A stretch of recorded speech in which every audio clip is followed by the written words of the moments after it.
Hi friends, ഇന്ന് നമ്മൾ വന്നിട്ടുള്ളത് ഒരു വെറൈറ്റി അച്ചാറുമായിട്ടാണ്. നമുക്ക് എല്ലാവർക്കും അറിയാം, കാരയ്ക്ക അച്ചാറാണിത്. കാരയ്ക്ക നമ്മൾ ഉപ്പിലിട്ടും അച്ചാർ തയ്യാറാക്കിയൊക്കെ കഴിക്കാറുണ്ട്. എന്നാൽ ഇത് പ്രത്യേക രീതിയിലാണ് നമ്മൾ ഈ അച്ചാർ തയ്യാറാക്കുന്നത്.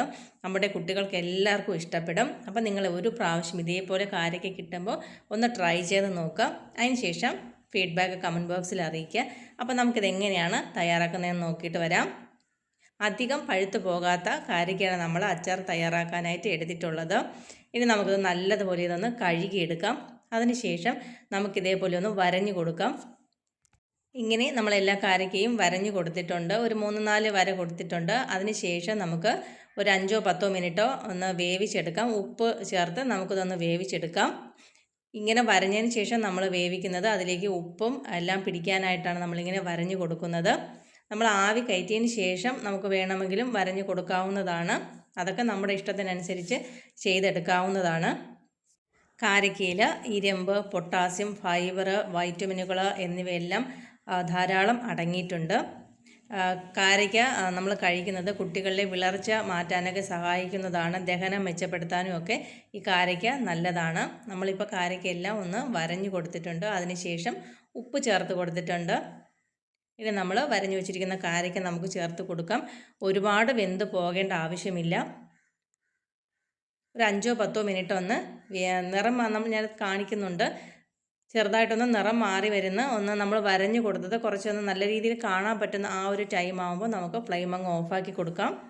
ഇപ്പോൾ കണ്ടോ, ഇട്ടിട്ട് 1-2 മിനിറ്റ് കഴിഞ്ഞിട്ടുണ്ട്. ആ പച്ച കാരയ്ക്കയുടെ കളറൊക്കെ ഒന്ന് ചേഞ്ചായി വന്നിട്ടുണ്ട്. കണ്ടോ, അധികം വെന്ത് പോയിട്ടുമില്ല. അതിനാണ് ഞാൻ പറഞ്ഞത് ഒരുപാട് പഴുത്ത് പോകാത്ത കാരയ്ക്ക എടുക്കുകയാണെങ്കിൽ നമ്മുടെ അച്ചാർ സൂപ്പറായിരിക്കും.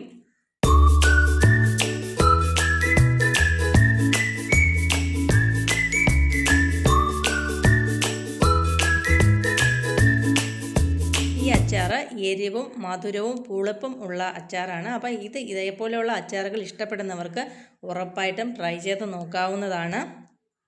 ഈ മധുരം ചേർത്ത് അച്ചാർ തയ്യാറാക്കുമ്പോൾ ഞാനിങ്ങനെ വീഡിയോ ഇടുമ്പോൾ പലരും ചോദിക്കാറുണ്ട് എന്തിനാണ് ഇങ്ങനെ ശർക്കര ചേർക്കുന്നതെന്ന്. അപ്പോൾ അതൊക്കെ നമ്മുടെ ഓരോരുത്തരുടെ ഇഷ്ടമാണ്. ഇപ്പോൾ എൻ്റെ വീട്ടിൽ ഇതേപോലെ മധുരവും പുളിപ്പും എരിവുമുള്ള അച്ചാറാണ് അവർക്കിഷ്ടം. അപ്പോൾ അവർക്കിഷ്ടമുള്ള അച്ചാറാണല്ലോ നമ്മൾ തയ്യാറാക്കി കൊടുക്കേണ്ടത്. അപ്പം നിങ്ങൾക്ക് ഇത് ഇഷ്ടമില്ല, ശർക്കര ചേർക്കുന്നത് ഇഷ്ടമില്ല എങ്കിൽ അത് നിങ്ങൾക്ക് അവോയ്ഡ് ചെയ്യാവുന്നതാണ്. ഇപ്പം നമ്മൾ കാരയ്ക്ക വേവിച്ചിട്ടുണ്ട്. നല്ലതുപോലെ വെന്തുടഞ്ഞിട്ടൊന്നുമില്ല. നമ്മൾ ആ വെള്ളമെല്ലാം മാറ്റി ഇതേപോലെ ഡ്രൈ ആക്കി വെച്ചിട്ടുണ്ട്. കണ്ടോ, നമ്മൾ വരഞ്ഞു കൊടുത്തത് ഇപ്പം നല്ലതുപോലെ നമുക്കത് കാണാനായിട്ട് പറ്റും.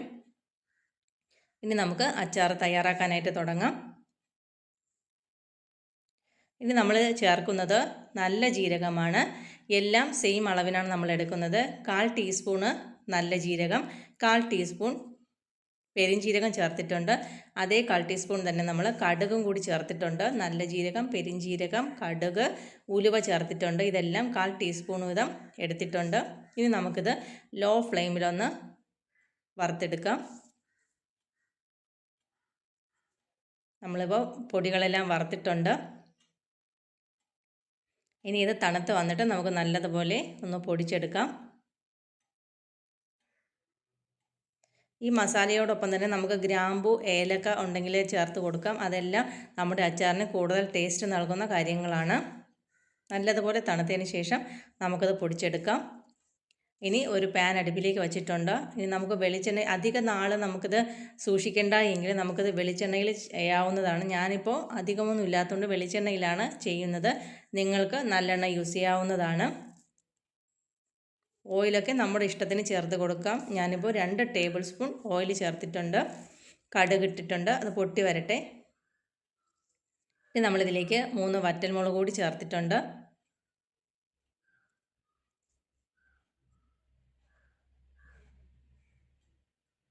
ഇനി നമ്മൾ നേരത്തെ വേവിച്ച് വെച്ചിരിക്കുന്ന കാരയ്ക്ക് ഇതിലേക്ക് ചേർത്ത് കൊടുക്കാം. ആ വെള്ളമൊക്കെ ഉണ്ടെങ്കിൽ ഒന്ന് ഡ്രൈ ആയി പോകാനായിട്ടാണ്. നമുക്കിത് നല്ലതുപോലെ ഒന്ന് ഇളക്കി കൊടുക്കാം.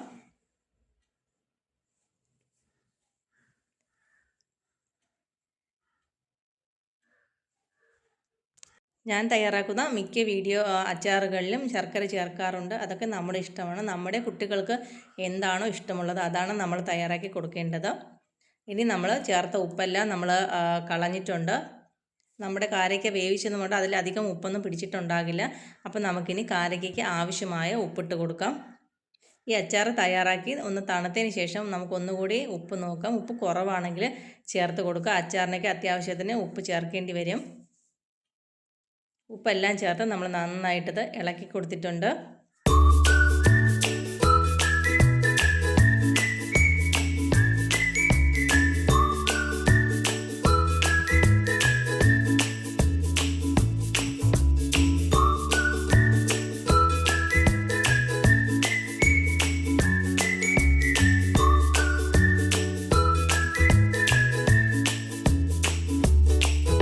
നമ്മൾ പൊടിയെല്ലാം പൊടിച്ചു വച്ചിട്ടുണ്ട്. ഇനി നമുക്ക് പൊടിച്ചതെല്ലാം കൂടി അങ്ങ് ചേർത്ത് കൊടുക്കാം.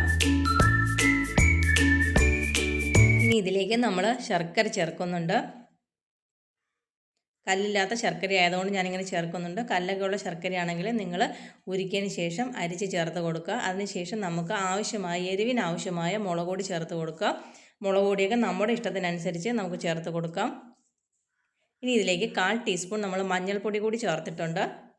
ഇനി നമ്മൾ സാധാരണ അച്ചാർ തയ്യാറാക്കുമ്പോൾ നമ്മൾ മല്ലിപ്പൊടി ചേർക്കാറില്ല. ഇതിലേക്ക് നമ്മൾ 1/4 ടീസ്പൂൺ മല്ലിപ്പൊടി ചേർത്തിട്ടുണ്ട്. അതാണ് ഈ അച്ചാറിൻ്റെ ഒരു പ്രത്യേകത. മല്ലിപ്പൊടിയും നമ്മൾ ഗ്രാമ്പുമൊക്കെ ചേർത്തിട്ടുണ്ട്. ഗ്രാമ്പു, പട്ട, ഏലക്കയൊക്കെ കിട്ടുകയാണെങ്കിൽ നമ്മൾ ചേർത്ത് കൊടുക്കുക. അതൊക്കെ നമ്മുടെ അച്ചാറിന് പ്രത്യേക ഒരു ടേസ്റ്റ് കിട്ടും. ഇനി പൊടികളെല്ലാം ചേർത്ത് നമുക്ക് നന്നായിട്ട് ഒന്ന് ഇളക്കി കൊടുക്കാം. അതിനുശേഷം നമുക്ക് വേണമെങ്കിൽ ചെറു ചൂടുവെള്ളം ഒഴിച്ചു കൊടുക്കാം. നമ്മുടെ ഈ അച്ചാറിന് ഇപ്പോൾ പുളിപ്പ് കാണില്ല. അതുകൊണ്ട് നമുക്ക് 1/4 ടീസ്പൂൺ വിനാഗിരി ഒഴിച്ചു കൊടുക്കാം. 1/4 ടീസ്പൂണിൽ കൂടുതൽ വിനാഗിരി ഒഴിച്ചിട്ടുണ്ട്. ഇനി നമ്മൾ ചെറു ചൂടുവെള്ളവും ഒഴിച്ചിട്ടുണ്ട്. നമ്മളിതിലേക്ക് വെള്ളം ആഡ് ചെയ്ത് കൊടുക്കുന്നത് കൊണ്ട് തന്നെ അധിക ദിവസം കേടാകാതെ ഇരിക്കില്ല. നമ്മൾ 1-2 ദിവസം പുറത്ത് വച്ചതിന് ശേഷം നമ്മൾ ഫ്രിഡ്ജിലേക്ക് മാറ്റി കൊടുക്കുക.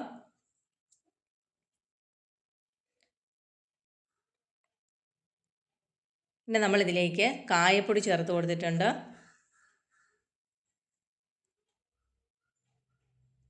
കായപ്പൊടിയും ചേർത്ത് നമുക്ക് നന്നായിട്ട് ഒന്നുകൂടി ഒന്ന് ഇളക്കി കൊടുക്കാം. ഇനി നമ്മുടെ ഈ ശർക്കര പാനിയിലൊക്കെ കിടന്ന് നല്ലതുപോലെ ഇതൊന്ന് വെന്ത് കിട്ടണം. അപ്പോഴാണ് ഇതിൻ്റെ യഥാർത്ഥ ടേസ്റ്റ് കിട്ടുന്നത്.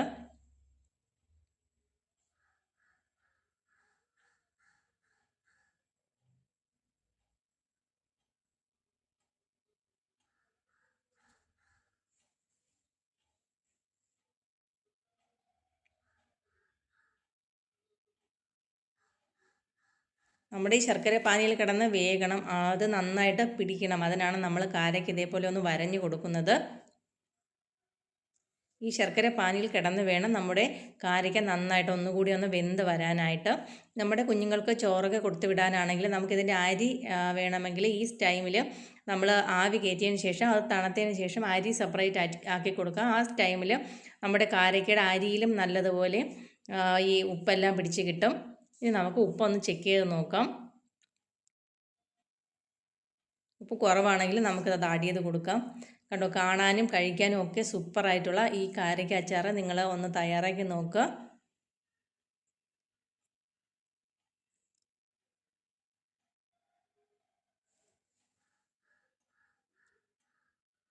കാരയ്ക്ക അധികം വെന്ത് പോണ്ട എന്നുണ്ടെങ്കിൽ നമുക്ക് ഈ ടൈമിൽ ഫ്ലെയിം ഓഫാക്കി കൊടുത്താൽ കുറച്ച് ഗ്രേവിയും കൂടി കിട്ടും. ഇല്ല, നിങ്ങൾക്ക് നല്ലതുപോലെ ഡ്രൈ ആയിട്ടാണ് വേണ്ടതെങ്കിൽ കുറച്ചും കൂടി ഒന്ന് ഫ്ലെയിം കൂട്ടി വെച്ചാൽ മതി. പെട്ടെന്ന് തയ്യാറാക്കി എടുക്കാൻ പറ്റുന്നതാണ്.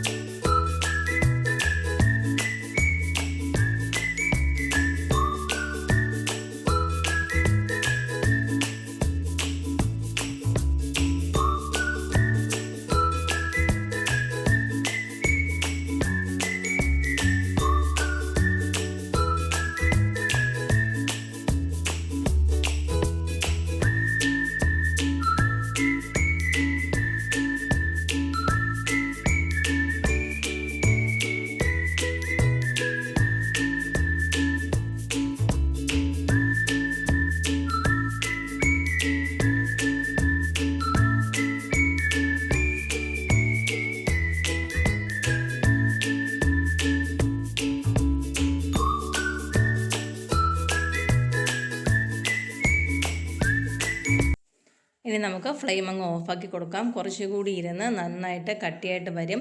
ഞാൻ പറഞ്ഞു നിങ്ങൾക്ക് ഇതിൻ്റെ ഗ്രേവി വേണമെന്നുണ്ടെങ്കിൽ, അരപ്പ് വേണമെന്നുണ്ടെങ്കിൽ ഈ ടൈമിൽ തന്നെ ഫ്ലെയിം അങ്ങ് ഓഫാക്കി കൊടുക്കുക. കുറച്ചുകൂടി കട്ടിയായി കിട്ടുന്നതാണ്. തണുക്കുമ്പോൾ കുറച്ചുകൂടി ഡാർക്ക് കളറിൽ കിട്ടുകയും ചെയ്യും. കണ്ടോ, ഞാനിപ്പോൾ നന്നായിട്ട് വറ്റിച്ചെടുത്തിട്ടുണ്ട്. അപ്പോൾ ട്രൈ ചെയ്ത് നോക്കാം. ബൈ.